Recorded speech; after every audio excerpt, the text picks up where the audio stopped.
Okay, so nagkuha po siya ng... Yan pala! Kinuha niya po pala yung paminta ko, kaya pala hinahanap ko. Dahil matagal. Dahil nasa kanya, kaya matagal.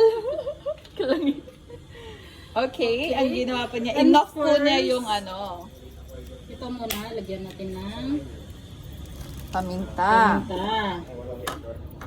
Ang ating mga bangus. Ang ating bangus, wala ng paminta. Yes. Okay.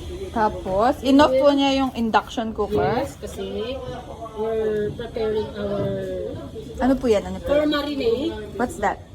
This is Patis. patis. Ito pa, oh, may patis pa. Yan, may patis pa. Yes. Patis. Okay, and then we have, oh, you don't have large mantika. Large mantika. You don't have Nandun, mantika nandun sa ano, sa admin.